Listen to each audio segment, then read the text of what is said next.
이게 우리 공군 입장에서는 이 의미가 좀 남다르죠. 물론 이제 FA50이라든가 KT-1, T-50 같은 국산 항공기가 있지만 이거는 엄밀히 얘기하면 뭐 FA50은 이제 경전투기로 부르기도 하는데 근데 우리 공군은 약간 이제 경공격기라고 많이 불러요. 물론 전투기 임무가 가능한데 그런데 이제 KF-21은 전투기라고 부르잖아요. 어떻게 보면 우리 공군이 우리 기술로 만든 전투기, 메이드 인 코리아 전투기를 전력화한다 라는 부분이 굉장히 크죠. 그리고 이 전력화가 된다라는 거는 이런 의미도 있습니다. 이제 해외 고객들이 KF-21 구매를 본격화할 수 있다. 이렇게 보셔도 될 것 같습니다. 아까 제가 초등학교 들어간 아들이 하나 있는데 그거랑 좀 비슷하다고 생각하시면 돼요. 그러니까 이제 KF-21 그동안은 이제 시제기 단기였고 어떻게 보면 이제 이번에 양산 1호기가 출고되면서 유치원 다니는 아이가 이제 초등학교에 입학을 했다. 그러니까 정규 교육에 들어갔다라고 생각하시면 될 것 같아요. 아주 저는 이제 좀 뭐 맞는 비율인지 모르겠지만 그런 상황이 됐고 또 한 가지로는 그렇다 보니 이게 우리 공군 입장에서는 이 의미가 좀 남다르죠. 그러니까 우리가 사실은 이제 우리 공군을 잘 보면 물론 이제 FA50이라든가 KT-1, T-50 같은 국산 항공기가 있지만 이거는 엄밀히 얘기하면 뭐 FA50은 이제 경전투기로 부르기도 하는데 근데 우리 공군은 약간 이제 경공격기라고 많이 불러요. 물론 전투기 임무가 가능한데 그런데 이제 KF-21은 전투기라고 부르잖아요. 그러니까 어떻게 보면 우리 공군이 우리 기술로 만든 전투기, 메이드 인 코리아 전투기를 전력화한다 라는 부분이 굉장히 크죠. 그리고 이 전력화가 된다라는 거는 이런 의미도 있습니다. 이제 해외 고객들이 KF-21 구매를 본격화할 수 있다라고도 생각하시면 좋을 것 같습니다. 인도네시아는 아시다시피 이제 공동 개발국이고 또 한 가지는 이제 개발비와 관련된 분담금을 납부하기로 돼 있던 나라였어요. 근데 이게 이제 지금 인도네시아 대통령 이제 프라보 대통령이 국방장관 때부터 뭔가 많이 어그러지기 시작했고, 근데 이제 분담금도 안 내고 그랬는데 아마 이제 뭐 지금 우리 녹화하는 날에서 기준으로 다음 주 정도에 프라보 대통령이 한국을 찾을 것 같아요. 그러면서 이제 16대 계약과 관련된 뭐가 사인이 있을 것 같고 원래 애초 인도네시아는 이제 48대 KF-21을 사기로 했습니다. 근데 이제 인도네시아도 사실은 이제 지금 이제 돈이 많지 않은 상황이고 프라보 대통령이 집권하면서 여러 가지를 많이 질렀어요. 인도네시아가 지금 몇 년 사이에 지른 게 한 10조 원 이상 돼요. 근데 이제 그것도 자기들 돈 내고 산 건 아닙니다. 대부분 이제 뭐 차관 대출을 껴서 산 건데 근데 인도네시아도 이제 사실은 KF-21을 별로 이제 프라보 대통령이 들어오면서 안 하려고 했는데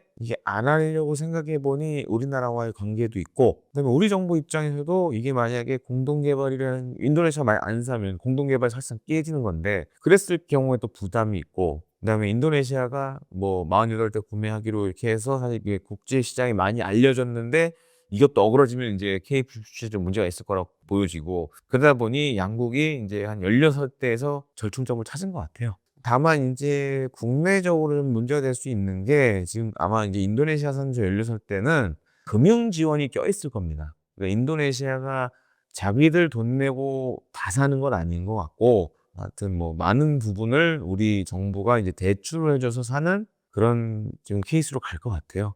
그래서 이제 뭐 지금 이제 분담금 문제라든가 여러 가지 이제 우리 국민들 사이에서는 약간 부정적인 인도에서 여론이 있잖아요. 근데 만약에 이제 이게 수출 금융까지 껴있다 그러면 그렇게 좀 뭐 긍정적이지는 않을 것 같다. 다만 이제 우리 입장에서 봤을 때, 우리 대한민국 입장에서 봤을 때는 일단은 KF-21의 지금 해외 수출을 위해서는 첫 구매국이 생기는 게 중요합니다. 그래서 그런 거를 좀 중점적으로 본 거 아니냐 이런 생각이 좀 듭니다. 강점은 일단 지금 현존하는 4.5세대 전투기 가운데 어떻게 보면은 제로 베이스에서 새로 만든 그런 전투기다라고 말씀을 드리고 싶어요. 일단 지금 KF-11의 경쟁 기종이 몇 개가 있습니다. 특히 유럽에서 만든 기종들이 몇 가지가 있는데 지금 프랑스가 만든 라파리아던가 그다음에 유럽 몇 개국이 이제 공동 개발한 유로파이터 타이푼이 있는데 사실 이런 항공기들은 1980년대, 90년대부터 개발해서 이제 만든 전투기들이에요. 그러다 보니 미래전에 필요한 여러 가지 요소들을 담아내는 데는 좀 한계가 있었죠. 그러다 보니 이제 그런 점도 하나의 강점이고 우리 입장에서는 그리고 이제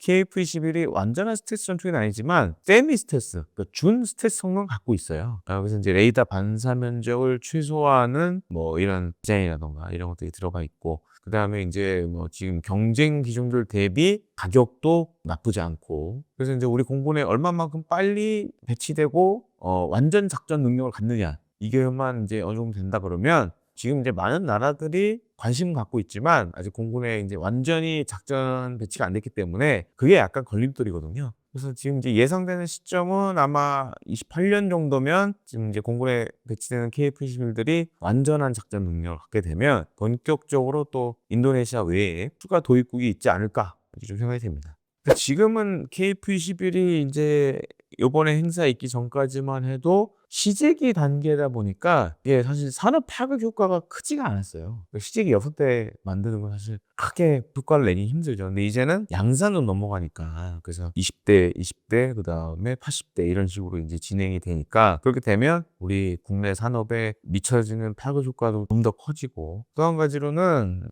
이제 본격적으로 양산 단계로 들어가면 해외 국가들도 지금보다는 관심의 그 비중이 더 커지겠죠. 그리고 아마 이제 공군에 배치가 되면 KF-21도 이제 본격적으로 해외 프로모션에 나갈 겁니다. 그래서 저는 예상키로는 뭐 빠르면 올해 하반기가 될 수도 있고, 아니면 이제 내년 정도에는 해외 에어쇼에도 등장하게 되면 좀 이제 세계적으로도 관심이 높아지지 않을까 이렇게 생각이 됩니다. 실제로 지금 이제 아시아 같은 경우에는 인도네시아가 있고, 지금 필리핀도 있습니다. 필리핀도 F-50에 쓰면서 어떻게 보면은 우리나라도 세우지 못한 F-50 경공격기의 최초 실전 기록도 기록을 했고, 그다음에 우리 국산 항공기에 대한 선호도가 굉장히 높아요. 아시다시피 이재명 대통령도 필리핀 방문했고, 그래서 이제 그런 전투기 관련된 얘기도 오고 간 걸로 전해지고 있고, 그래서 지금 인도네시아 다음으로 유력한 국가는 이쪽 아시아 지역 국가 중에는 이제 필리핀이 있고, UAE, 사우디도 은근 지금 이제 KF-21 관심이 많습니다. 그래서 뭐 앞서 제가 말씀드렸지만 KF-21, UAE가 천공 LSM 외에도 KF-21도 이제 관심이 많은 상황이고, 그건 사우디아라비아도 사실 비슷해요. 그래서 이제 이런 나라들까지 만약에 이제 본격적 구매에 나서게 된다라면 어떻게 보면 KF-21이 세계적 전투기로 발돋움할 수 있는 그런 기회가 될 수 있다라고 생각이 됩니다. 지금 이제 미국과 이스라엘의 대이란 군사작전으로 인해서 뭐 우리나라가 전쟁에 참여한 아니지만 여러모로 지금 그 여파가 오고 있습니다. 그렇기 때문에 또 한 가지로는 최근에 이제 자산 시장도 많은 출렁임이 있죠. 그래서 이 지금 이제 이 웅달 책방을 통해서 이 변화하는 세계 정세, 지금은 이 변화하는 세계 정세가 경제에도 지금 많은 영향을 주고 있기 때문에 웅달 책방을 통해서 그러한 식견을 쌓으셨으면 하는 바람을 말씀드립니다. 고맙습니다.